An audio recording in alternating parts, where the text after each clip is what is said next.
ஸ்ரீமத் ராமானுஜாய நமக. ஸ்ரீமத் வரவர முனையே நமக. நான் இப்பொழுது அர்த்த பஞ்சகம் என்னும் தலைப்பில் சில விஷயங்களை கூற விரும்புகிறேன். 5 அடிப்படை கோட்பாடுகள். மிக்க இறைநிலையும் மெய்யாம் உயர்நிலையும் தக்க நிலையும் தடையாகி தொக்கியலும் ஊழ்வினையும் வாழ்வினையும் மோதும் புகற்கையக்கோன் யாழ்மிசை வேதத்தியல். இது பராசரப்பட்ட திருவாய்மொழிக்கு அருளிய தனியன். பிரபன்ன கூடஸ்தரான ஸ்ரீ நம்மாழ்வார் 5 உறுதி பொருட்களை அருளி செய்துள்ளார். 1. பரம்பொருளான ஸ்ரீமன் நாராயணனின் பரமாத்ம ஸ்வரூபம். 2. நித்தியமான ஜீவாத்ம ஸ்வரூபம். 3. எம்பெருமானை அடையத்தக்க வழியான உபாய ஸ்வரூபம். 4. அடைவதில் இருக்கும் கர்ம முதலான தடைகளான விரோதி ஸ்வரூபம். 5. அடையப்படும் இறுதி பலனான கைகரியமான பலஸ்வரூபம். ஜீவாத்மாக்கள் ஐவகையினர். 1. நித்திய சூரிகள், பரமபதத்தில் எப்போதும் வசிக்கும் வைகுண்டவாசிகள். 2.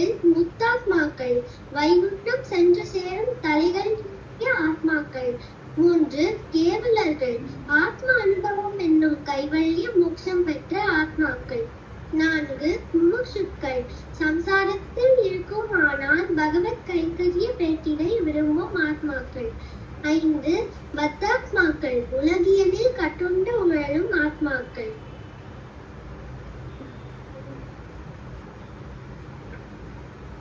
இறைவனின் 5 நிலைகள். 1. பரத்வம், பரமபதத்தில் உள்ள உயர்ந்த நிலை. 2. வியூகம், பாற்கடலில் உள்ள சங்கர்ஷண பிரதியுள்ள அனிருத்தாதி நிலைகள். 3. விபவம், ராமகிருஷ்ணாதி அவதாரங்கள். 4. அந்தர்யாமித்துவம், ஒவ்வொரு ஆத்மாக்களுக்குள்ளும் வியாபித்திருத்தல். 5. அர்ச்சை, வீடுகள் கோயில்கள் தோறும் எழுந்தருளி இருத்தல். அடுத்தது புருஷார்த்தம், புருஷனால் விரும்பப்படுபவை 5. 1. தர்மம், எல்லா ஜீவராசிகளில் மங்கள பொருட்டு செய்யப்படும் கர்மங்கள். 2.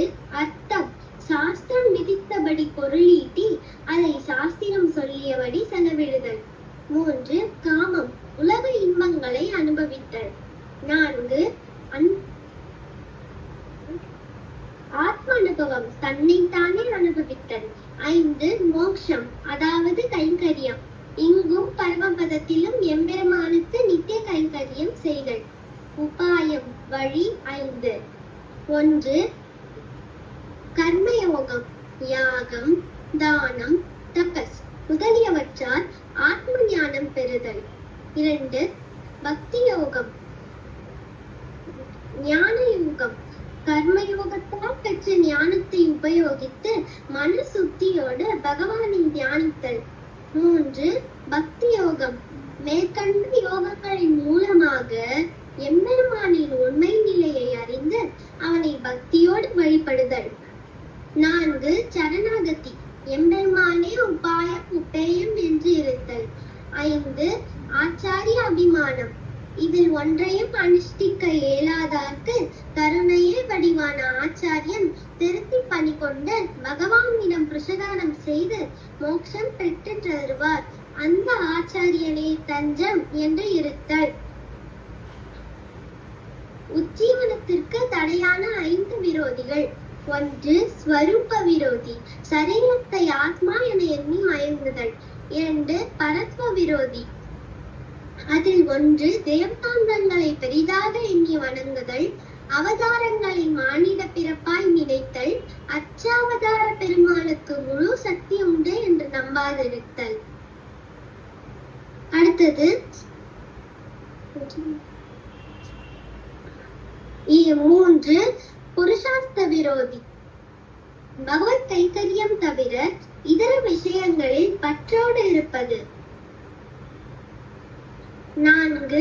உபாய விரோதி, சரணாகதியே எளிது, அதை விட்டு மற்ற உபாயங்களை கடைபிடித்தல். 5. பிராப்தி விரோதி, பகவத் கைங்கரியம்.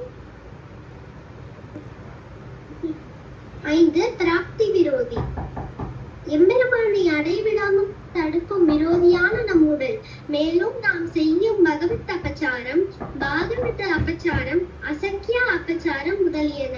முடிவுரை. இவற்றை அறிந்த அனுஷ்டானத்தில் நிலையாய் நிற்கும் சரணாகதனை எம்பெருமான் தன்னுடைய தேவியர்களையும் விட அதிகமாக